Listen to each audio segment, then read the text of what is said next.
सद्गुरुं शान्तं सच्चिदानन्दविग्रहं पूर्णब्रह्मपरानन्दम् ईशं आनन्दिवल्लभं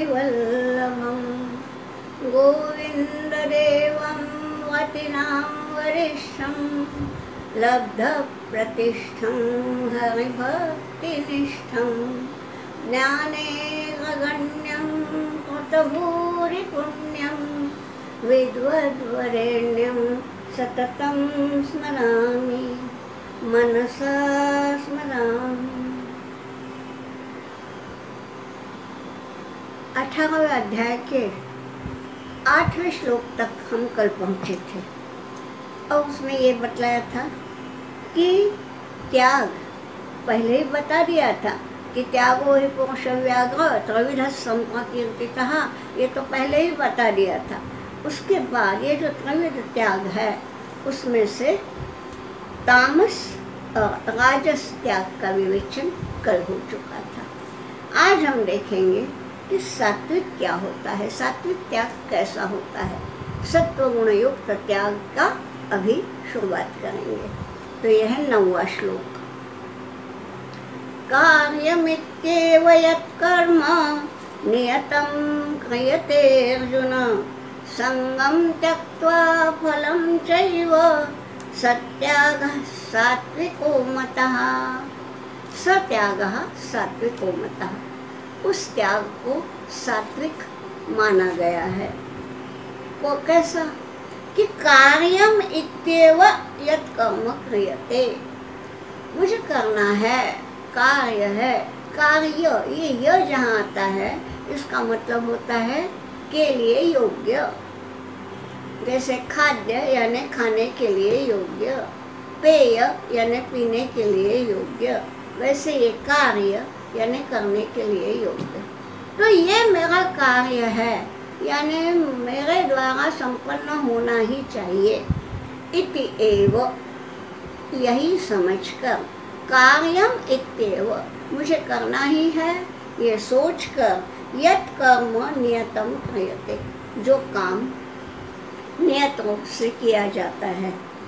हाँ, सत्यागः सात्विकः मतः। अब ये आप बोलेंगे कि कर्म करने की बात कह रहे हैं भगवान, यहाँ बात तो चल रही थी त्याग की, तो कर्म करना है उसमें त्याग कहाँ आया? इसीलिए अगली पंक्ति देखिए क्या बतलाया है। कर्म से तो छुटकारा नहीं है भाई, पहले ही बता दिया कि यज्ञ दान तप कर्म न त्याज्यम, त्याग जो करना है वो कर्म का कभी नहीं करना। कर्म तो करना ही है, क्यों? कार्यम, वो मुझे करना है, ये सोच के करना।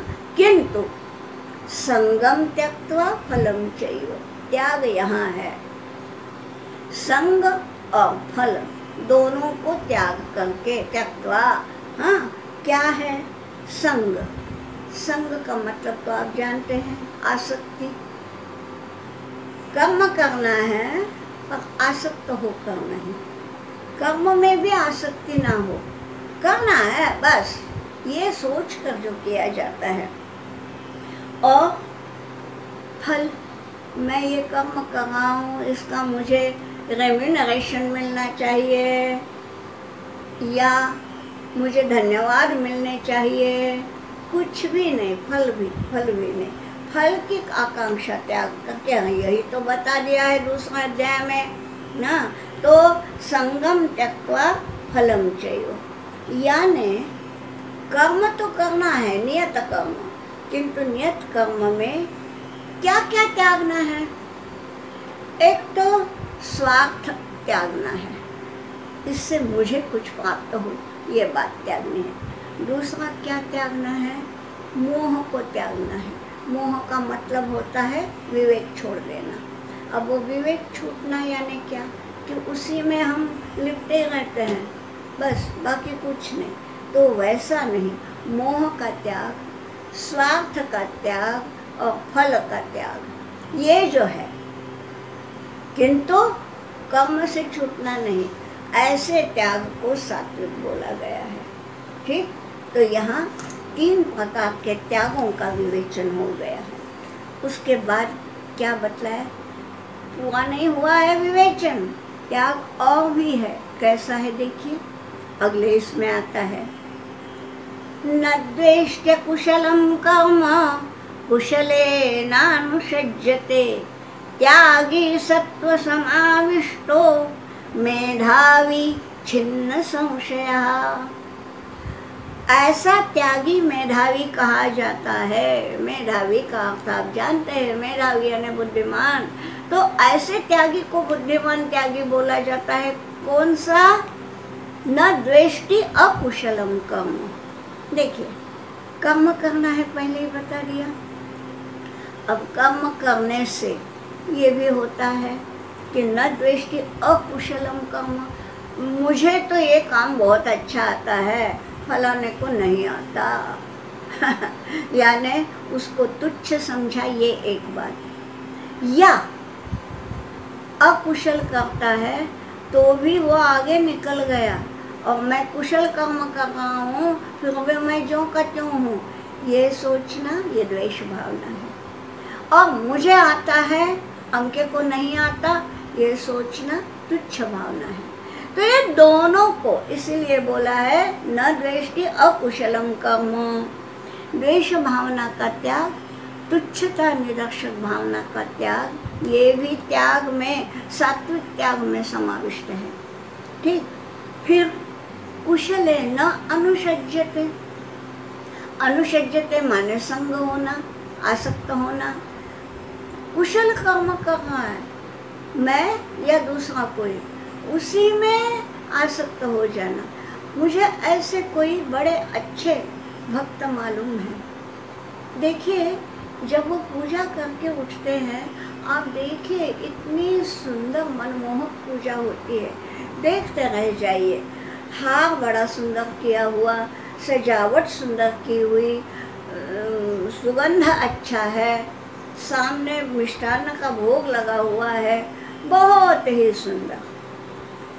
होता क्या है, ये मैं कहूँगी उन्होंने पूजा की, उसका रस ग्रहण मैंने किया, मेरा मन प्रसन्न हो गया, भगवान का तो हुआ ही हुआ होगा। अब यदि जो पूजा करता है वही बोलेगा वाह क्या मैंने पूजा की, और देख रहे हैं अरे वाह मैं जैसी पूजा करता हूँ वैसे तो कोई नहीं करता।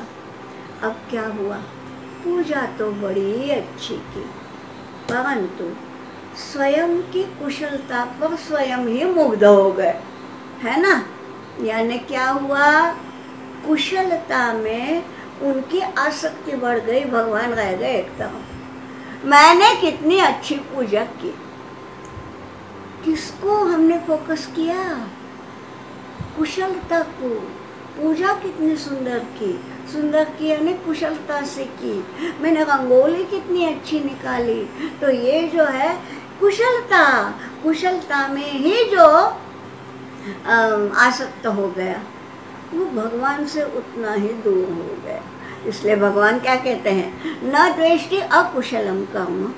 कोई अकुशल कर्म करता है, उसके लिए उसके प्रति न तुच्छता भाव है या द्वेष भाव भी नहीं है, और कुशलेन अनुषज्यते यानी कुशल काम है उसमें भी आसक्त नहीं है।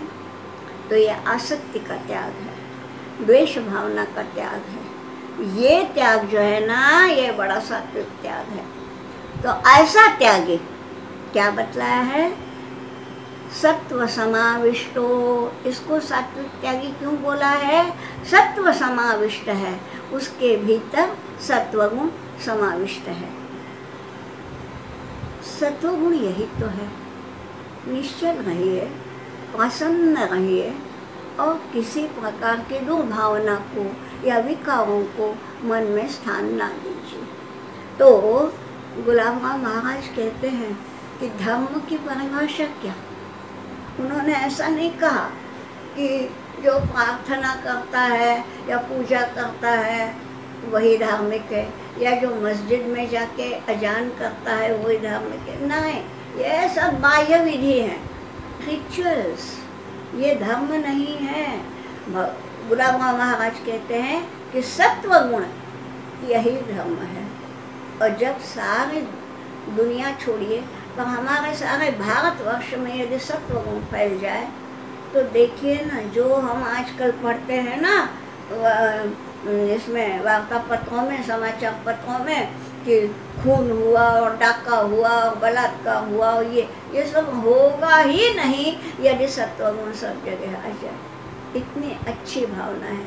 तो ये सत्व गुण है। यहाँ ये बात त्याग की चल रही है। तो त्यागी सत्व समाविष्ट, जो त्यागी है सत्व गुण से समाविष्ट, जो त्यागी है वो मेधावी होता है, वो बुद्धिमान ही होता है। देखिए दो बातें हैं।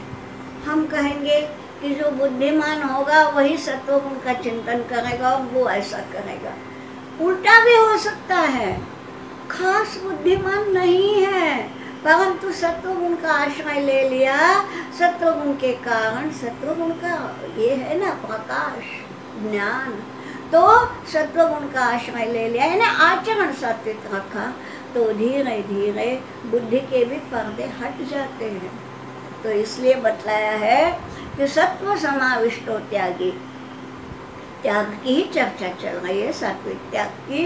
तो ये जो सत्व समाविष्ट त्यागी है वो मेधावी भी होता है और छिन्न संशय, उसके मन से सारे संशय, सारे संदेह मिट जाते हैं। वरना मैंने बहुत पहले कहा था कि 3 प्रकार के आदमी होते हैं।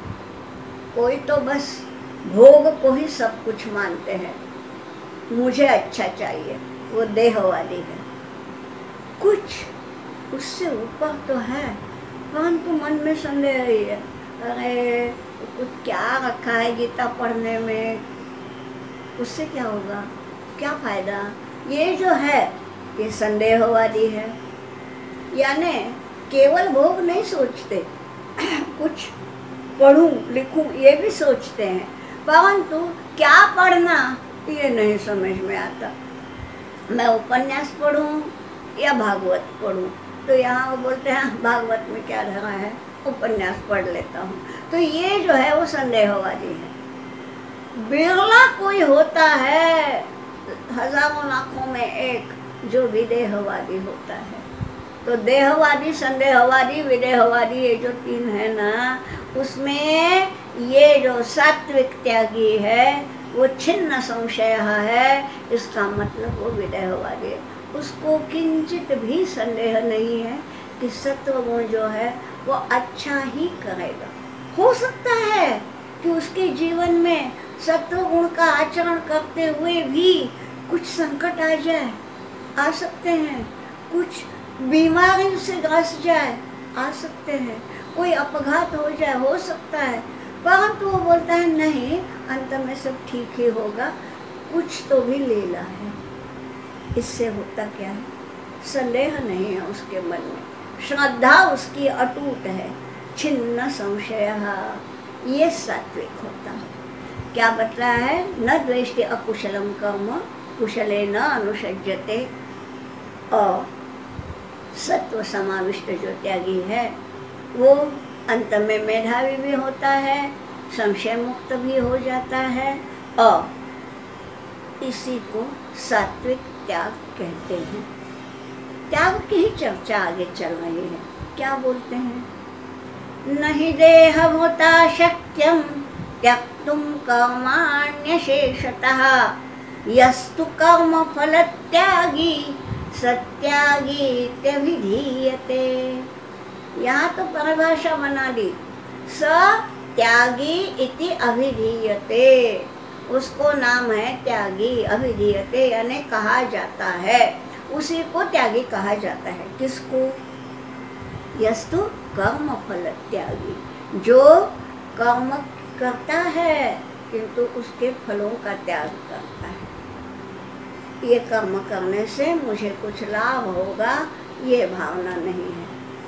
ठीक, कर्म फल त्यागी जो होगा वही वस्तुतः त्यागी है। वरना हमको सत्कर्म करने वाले कम नहीं दिखते, दुनिया में बहुत हैं, लेकिन त्यागी नहीं कहेंगे हम, सत्कर्म करते हैं, दान देते हैं, बड़े बड़े त्याग करते हैं, इसमें शक नहीं, परंतु कहीं न कहीं छिपी हुई एक भावना रहती है कि इसका मुझे प्रतिफल मिले। अब ये जो प्रतिफल की भावना है वो सात्विक नहीं, इसलिए यहाँ बता दिया है, यह तो कर्म फल त्यागी, जो कर्म फल त्यागी है उसी को त्यागी कहा जाता है, मतलब भगवान के दृष्टि से, यानी वही सात्विक त्यागी है। और एक साधारण सा एक नियम बता दिया है पहली पंक्ति में कि भाई सारे के सारे कर्म छोड़ना तो संभव है ही नहीं। क्या हम चलना छोड़ दें, उठना बैठना छोड़ दें, बोलना छोड़ दें, खाना छोड़ दें? ये नहीं होता ना। तो इसलिए नहीं देहवता शक्यम अशेषतः कर्माणि त्यक्तुम।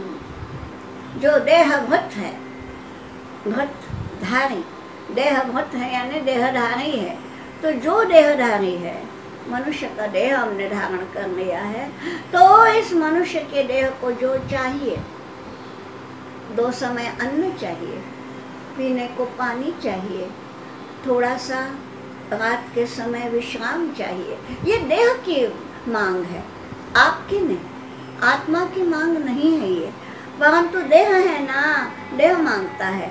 इसलिए देहभूता जो देहधारी है उसके लिए अशेषतः कर्माणि त्यक्तुम, अशेष सारे के सारे कर्म त्यक्तुम न शक्यम, सारे के सारे कर्म छोड़ देना शक्य नहीं है।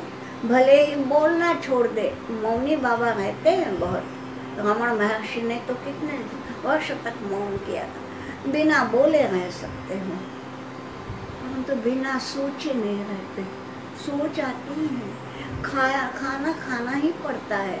तो अशेषतः सारे के सारे कर्म त्यक्तुम देहभूता नहीं शक्यम, ये एक वैश्विक नियम बता दिया है भगवान ने। तो इसलिए क्या करना, कर्म तो करना है, तो केवल देह के लिए, देह धारणा के लिए जो कर्म चाहिए वही करेंगे क्या? अगर वैसे किए तो उसको सात्विक क्यों कहेंगे? मुझे जीवित रहना है इसलिए 2 समय खाना है, पीना है, सोना है। अरे ये तो सभी करते हैं, मनुष्य क्यों, पशु भी करते हैं। उनमें और एक तामसी व्यक्ति में, एक रजोगुणी व्यक्ति में फर्क क्या रहा? त्यागी की बात चल रही है, मेधावी की। तो मेधावी त्यागी जो है, बुद्धिमान त्यागी है, वो क्या करेगा? कर्म तो करेगा, मैं देहधारी हूँ, मुझे इस देह से ये कर्म मेरे नियत है, ये सोच के करेगा, वो करना ही है, किंतु उस कर्म के फलों की आकांक्षा न रखेगा, वही त्यागी इति अभिधीयते, उसी को मैं त्यागी कहा जाता है। कहा जाता है, ये तो यहाँ कर्मणि रचना है, पैसिव वॉइस में कहा है, लेकिन ये भगवान का कहना है कि उसी को मैं त्यागी कहूँगा, बाकी त्यागियों को मैं त्यागी में गिनता नहीं हूँ। ठीक, अब जब ये बातें आ गई कि त्याग तो करना है किंतु कर्म का त्याग नहीं करना, बल्कि फल का त्याग करना है, वासनाओं का त्याग करना है, विकारों का त्याग करना है, कर्मों का नहीं। तो यहाँ जब कर्म की बात आ गई तो उसके आनुषंगिक रूप से अब कर्म की बात छिड़ी है। तो भगवान अभी अगले इसमें बताते हैं कर्म कैसा होता है। अनिष्टमिष्टं मिश्रं च त्रिविधं कर्मणः फलं भवत्यत्यागिनां प्रयत्य न तो सन्यासिनां क्वचित। यहाँ बोला है 3 प्रकार के कर्म होते हैं। त्रिविधम कर्मणः फलम, पहले ही बोल दिया है कि कर्म का फल त्यागो, लेकिन फल त्यागना है, लेकिन क्या त्यागना है तो समझ में आना चाहिए ना, इसलिए बताया है त्रिविधम कर्मणः फलम। कैसा है? एक है अनिष्ट, एक है इष्ट और एक है मिश्र। अनिष्टम इष्टम मिश्रम। ठीक है, कुछ कर्मों के फल अनिष्ट होते हैं, चोरी के, तो भाई आज न कल एक चोरी पच भी गई तो भी आज न कल पकड़े ही जाओगे, अनिष्ट फल मिलेगा। इष्ट फल, हम पुण्य कर्म करते हैं, भले ही आज किसी ने दखल नहीं ली, कल जरूर मिलेगी, इष्ट फल मिलेगा। और मिश्र, कुछ अच्छाई की कुछ बुराई की, तो ठीक है, मिश्रित फल। तो कर्म के फल 3 प्रकार के होते हैं, अनिष्ट, इष्ट और मिश्र। लेकिन ये किसके लिए है? अत्यागी नाम, जो अत्यागी हैं, भवती अत्यागी नाम। और ये काहे के हैं? प्रैत्य, प्रैत्य यानी देह छोड़ के जाने के बाद, यहाँ जब हम देह छोड़ के जाएंगे तो हमने कुछ अच्छे कर्म किए हैं, उसका इष्ट फल मिलेगा, कुछ बुरे कर्म किए हैं, उसका अनिष्ट फल मिलेगा, कुछ मिश्र कर्म किए हैं। तो जाने के बाद उसके इन कर्मों के आधार पर हमारी गति होती है।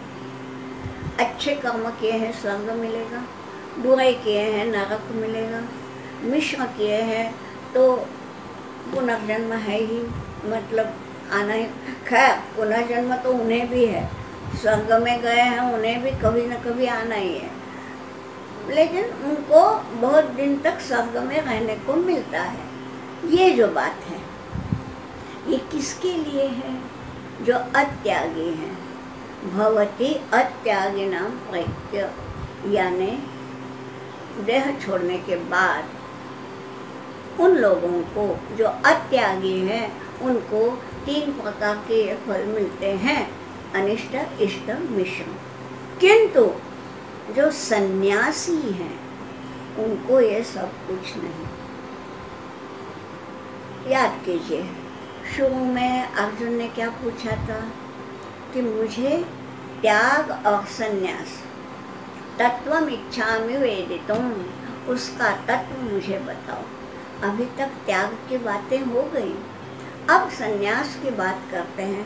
और देखिए संन्यास की बात क्या है, तब भी मैंने बतलाया था कि ये संन्यास यानी ये सांख्य योग नहीं, सांख्य दर्शन की बात है।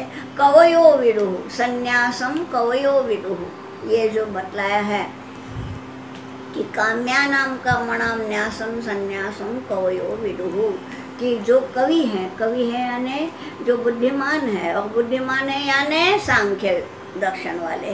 देखिए भगवान ने दूसरे अध्याय को सांख्य ही बोला है, ऐसा ते अभिहिता सांख्य बुद्धि। तो सांख्य दर्शन बात अलग है, किंतु सांख्य का अर्थ भगवान जब लेते हैं तो वो है मनस्वी, जो क्या हम बोलेंगे, सन्यासी और पूरी तरह सात्विक बुद्धि रखने वाले। तो इसलिए यहाँ जो बतलाया है सन्यासी नाम, तो सन्यासी यानी वही है, काम्यानाम कर्मणाम न्यासम संन्यासम कवयो विदुः, काम्य कर्मों का बिल्कुल त्याग कर दिया है। ठीक है, तो जिन्होंने काम्य कर्मों का त्याग किया वो सन्यासी हो गए।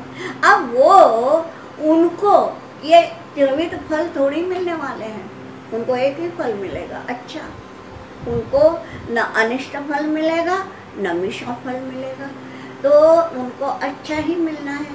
इसलिए यहाँ बतलाया है कि अत्यागिनाम प्रैत्य त्रिविधम कर्मणः फलम भवति न तो सन्यासिनाम। जो सन्यासी है, सन्यासी है यानी सांख्य बुद्धि जिनकी है, और सन्यास माने क्या? काम्यानाम कर्मणाम न्यासः, काम्य कर्मों का त्याग करना। तो सन्यास में त्याग तो निहित है ही, किंतु वो त्याग काहे का है? कामनाओं का है। और इसीलिए अब आगे चल के वो कर्म बता रहे हैं। सीधी सी बात है, मैं हमेशा कहती हूँ कि गीता जी जो है ना, ये it's handbook for management. Management का तत्व है यहाँ अगले श्लोक में।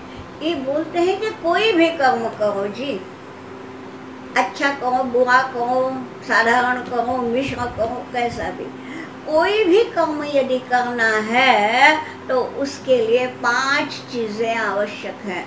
और ये मुझे लगता है मैनेजमेंट का भी यही फंडा है। देखिए क्या है, पंचैतानि महाबाहो कारणानि निबोध में, सांख्ये कृतान्ते प्रोक्तानि सिद्धये सर्वकर्मणाम्, अधिष्ठानं तथा कर्ता करणं च पृथग्विधं, विविधाश्च पृथक् चेष्टा दैवं चैवात्र पंचमम्।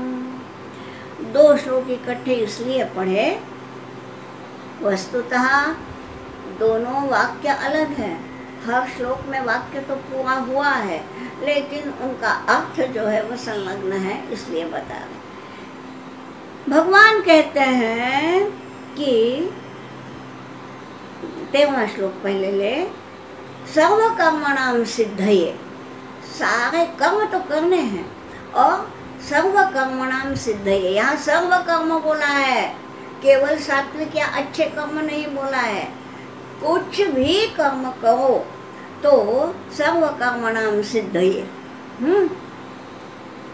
पंच कारणानि प्रोक्तानि, 5 मूल कारण या साधन बोलिए बताए हैं।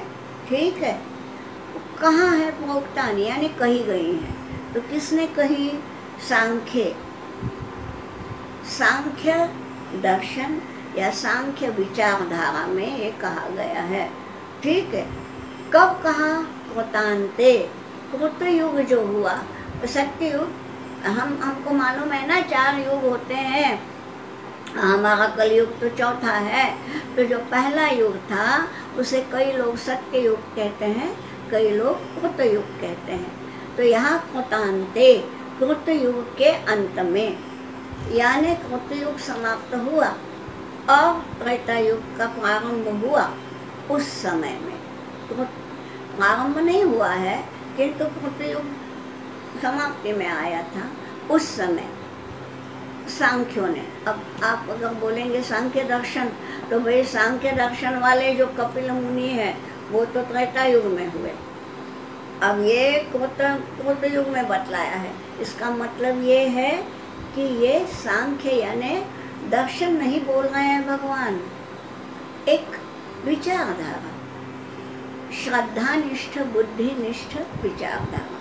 तो सांख्ये प्रोक्तानि, तो पंच कारणानि कृतान्ते यानी कृतयुग के अंत में पंच कारणानि प्रोक्तानि, 5 कारण बताए हैं। काहे के लिए? सिद्धये सर्व कर्मणाम, सारे कर्मों की सिद्धि के लिए 5 कारण सांख्य में बतलाए गए हैं। ठीक है, और वो निबोध में, वो मेरे से तुम अभी समझ लो। निबोध यानी तुम उसका बोध करो, आकलन करो।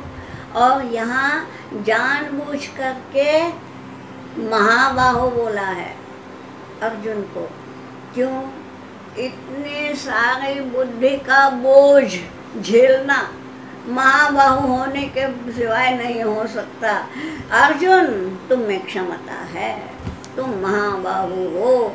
बार बार उसको पुचकारते हैं। यही होता है असली अच्छा शिक्षक जो है ना, वो क्या करता है कि अपना जो शिष्य है, अपना जो छात्र है, उसकी क्षमता को बढ़ावा देता है। अगर बेटा तुम में क्षमता है, आगे बढ़ो, ये बतलाने वाले हैं ये भगवान। अर्जुन को बोलते हैं, हे महाबाहो, पंचएतानि कारणानि मे निबोध, मैं 5 कारण बताता हूँ, वो पहले सुन लो। ये कृतयुग के अंत में बतलाए गए हैं। और ये क्यों है? सर्वकर्मणाम सिद्धये। अब कौन से हैं ये 5 कारण? देखिए, बहुत महत्व का है। मुझे लगता है कि मैनेजमेंट के लिए तो ये जो है ना, सिलेबस में रखना चाहिए ये श्लोक। मालूम नहीं कितने लोग यहाँ बैठे हैं जो सिलेबस करेंगे, लेकिन उन्होंने ये रखना ही चाहिए। क्या है? अधिष्ठानम तथा कर्ता करणम च पृथक विधम विविधाश्च पृथक चेष्टा दैवम चैवात्र पंचमम। पहले तो अधिष्ठान चाहिए। अधिष्ठान का मतलब है आधार। साधारण काम जो करते हैं उसमें हम कहेंगे साधारण काम, रोटी बनाना। अब उसमें कोई बनाने वाला चाहिए, कर्ता चाहिए, तो वो जो है वो अधिष्ठान। यहाँ भगवान जो कह रहे हैं कर्म करने के लिए अधिष्ठान यानी देह। देह चाहिए तभी कर्म करोगे ना। देह नहीं हुआ तो केवल आत्मा कर्म नहीं कर सकती, इसलिए देह ही अधिष्ठान हुआ। कारण परंतु साधारण बात में हम जब कहते हैं तो अधिष्ठान चाहिए, कर्ता चाहिए, नहीं अधिष्ठान चाहिए, कर्ता तो आगे बतलाया ही है। तो आधार चाहिए। या हम ये बोलेंगे कि हम अगर रोटी बनानी है तो हमारे पास गैस चाहिए, वो रखने के लिए कुछ चाहिए, आधार, उसके लिए भी अधिष्ठान चाहिए। तो अधिष्ठान है पहली बात, आधार चाहिए जहाँ हम खड़े हों बैठे और रसोई बनाए। ठीक, आधार ही नहीं हुआ तो क्यों? तो अधिष्ठान तथा कर्ता, कोई करने वाला भी चाहिए। वरना चौका बड़ा अच्छा है, गैस बड़ा साफ है, सारे बर्तन है, सब कुछ है, करने वाला ही कोई नहीं है, ऐसा हुआ तो नहीं होगा। तो इसलिए कर्ता भी चाहिए। ठीक, फिर कारणम च पृथक विधम, कारण साधन चाहिए। रोटी बनानी है तो चकला, बेलन, तवा ये सब चाहिए, तो ये साधन होने चाहिए। अच्छा, सब कुछ है यानी अधिष्ठान है, करने वाला है, सारी की सारी चीज़ें भी हैं। यानी तवा है, चकला है, बेलन है, करने वाला कोई एक व्यक्ति भी मौजूद है, वहाँ गैस है, सब कुछ है, फिर भी चेष्टा नहीं है। चेष्टा का मतलब देखिए मराठी वालों, मराठी अर्थ नहीं लेना, चेष्टा यानी प्रयास। तो हलचल तो करनी चाहिए। अगर सब कुछ है, घर में आटा है, लेकिन मलना तो चाहिए। फिर वो मला हुआ आटा है वो चकले पे रख के बेलना तो चाहिए। ये चेष्टाएं हैं, ये है प्रयास। तो प्रयास के बिना नहीं होता। ठीक, विविधा चेष्टा है ये बोला है। कारणम च पृथक विधम, वहाँ पे भी विधाएं आई हैं। कारण पृथक विध क्यों है कि जो साधन है वे भी बहुविध होते हैं और जो चेष्टाएं यानी जो प्रयास हैं वे भी अनेक विध होते हैं। तो चेष्टाएं भी पूरी तरह से सब तरह की चेष्टाएं यानी आयास प्रयास होने चाहिए, सब तरह के साधन चाहिए। इतना सब कुछ होते हुए भी कभी कभी क्या होता है, नहीं होता अच्छा। तो ठीक होने के लिए क्या चाहिए? दैवम चैवात्र पंचमम। पंचमम ये 4 हो गए, अधिष्ठान 1, कर्ता 2, कारण 3, चेष्टा 4 और ये 5वां है दैव। दैव भी होना चाहिए, वरना सब कुछ है और हमने शुरू किया, पता चला कि सिलेंडर खत्म और दूसरा सिलेंडर घर में है नहीं। अब क्या करोगे? आपके पास ज्ञान है बनाने का, सारे साधन है, आप मौजूद हैं, वो अधिष्ठान है, सब कुछ है, किंतु दैव नहीं है। या उसी समय मान लीजिए चक्कर खा के गिर गई बनाने वाली, तो क्या है ये, क्यों हुआ? काम हुआ नहीं। अब ये मैंने तो साधारण चौके का उदाहरण दिया, अब हम उदाहरण लेंगे अध्यात्म का। ये क्या है? दैवम चैवात्र पंचमम जब भगवान कहते हैं, ये क्या है? वस्तुतः ये जो अधिष्ठान है ये देह है। ठीक, देह मिलना चाहिए, फिर कर्ता होना चाहिए यानी अहम का भाव, अहंकार नहीं, गर्व नहीं, पर मैंने करना चाहिए, ये एक भाव होना चाहिए। फिर कारण, करण का मतलब यहाँ इंद्रियां लेनी है, इंद्रियां होनी चाहिए। इंद्रियां ही ठीक से नहीं हुई तो नहीं हो सकता। मुझे मान लीजिए गीता पढ़नी है, बड़ा अच्छा संकल्प है, परंतु मैं चश्मे के बिना पढ़ नहीं सकती और चश्मा फूट गया है, तो क्या हुआ? करण जो है, साधन जो है वो नहीं, तो साधन भी होने चाहिए। यहाँ साधन पृथग्विध बोले हैं। पृथग्विध क्यों? क्योंकि इंद्रियाणी, कारण जो है मतलब इंद्रियां, और इंद्रियां आप जानते हैं 5 कर्म इंद्रियां हैं, 5 ज्ञान इंद्रियां हैं, 10 प्रकार की इंद्रियां हैं, इसलिए यहाँ पृथग्विध बोला है। तो अधिष्ठान यानी देह चाहिए, फिर कर्ता यानी अहम चाहिए कि मैं करूँ, फिर मेरे इंद्रियां चाहिए, फिर चेष्टा, फिर वो इंद्रियों को मन का साथ मिलके प्रयास होते हैं, लेकिन उसके साथ दैवम चाहिए। अब ये दैव यानी क्या है? ये दैव शब्द हिंदी में या मराठी में हम नसीब के अर्थ में बोलते हैं। भाई दैव योग नहीं था बोलते हैं, दैव यानी हम समझते हैं नसीब। वस्तुतः ये शब्द जो है संस्कृत शब्द है, गीता जी संस्कृत में है, तो ये मूल शब्द है देव, और देव से दैव ये जो है ये तद्धित बना है, यानी देव के मन में जो होगा वो। ठीक, तो शक्ति जो है करने की, आपके पास इंद्रियां है, सब कुछ है, लेकिन कुछ ऐन मौके पर हो जाता है। ये 5वां है, यानी देखिए देह है, इंद्रियां हैं, अहम है, प्रयास है, ये सब कुछ होने के बाद भी दैव होना चाहिए। तो दैव यानी भगवान की कृपा, देव शब्द है, भगवान की कृपा होगी तो सभी ठीक होगा, भगवान की कृपा ना होगी तो आपके सारे के सारे प्रयास विफल जाएंगे। अब ये क्या है? हम देखते हैं किसी को यदि यश मिला तो बड़े अभिमान से बोलते हैं, माँ फिर मैंने इतनी मेहनत की थी तब तो ये मिला। बच्चों को देखिए 10वीं में या 12वीं में जब वो उनके आते हैं, फिर मैंने कितनी मेहनत की थी तब मैं मेरिट में आया। ठीक, मान लीजिए वही लड़का मेरिट में नहीं आया और कहीं तो भी कम मार्क्स मिले, साधारण फर्स्ट क्लास या सेकंड क्लास आया, तो क्या बोलेगा?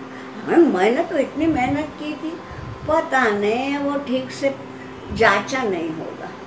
यानी होता क्या है, यश रहा तो यहाँ अहम ये हो जाता है, और अपयश रहा तो हम उसका सारा का सारा जिम्मा, सारा का सारा दायित्व तो दूसरे को देते हैं, या नसीब में नहीं था भाई ये बोल देते हैं। यानी ठप्पा जो लगा देते हैं बुराई का, वो ठप्पा हमेशा हम दैव को लगा देते हैं, स्वयं को कभी हम बुरा बोलते ही नहीं। अरे सादी सी बात है, गीता के वर्ग में आना है, देर हो गई, पूछा भाई क्यों देर क्यों गई? बस चूक गई, मराठी में बस चूक ली। अरे बेटे बस ने चूक नहीं की, बस तो सही समय पे निकली थी, तुम चूके हो कि तुम उसके बस के समय पर वहां नहीं आए, लेकिन मैं कभी चूकता ही नहीं ना। गलती जो होती है वो हमेशा दूसरे की या दैव की, ये सोचने के कारण ही हमें सामना करना पड़ता है अयशस्विता का। एक बात है, ठीक है मार्ग में रोड़े आएंगे, परंतु अगर हम ठीक से करेंगे तो भगवान की कृपा बरसेगी, आज नहीं कल, देर से सही पर होगा। देर आयत दुरुस्त आयत कहते हैं, भले ही ये होगा, विलंब होगा, लेकिन भगवान की कृपा होती है। तो एक पंचमम है, यानी 1/5 हम होते हैं कि उसी को पूरा का पूरा ये दे जाते हैं। योगेशं सच्चिदानंदं वासुदेवं व्रजप्रियं धर्म संस्थापकं वीरं कृष्णं वन्दे जगद्गुरुम्।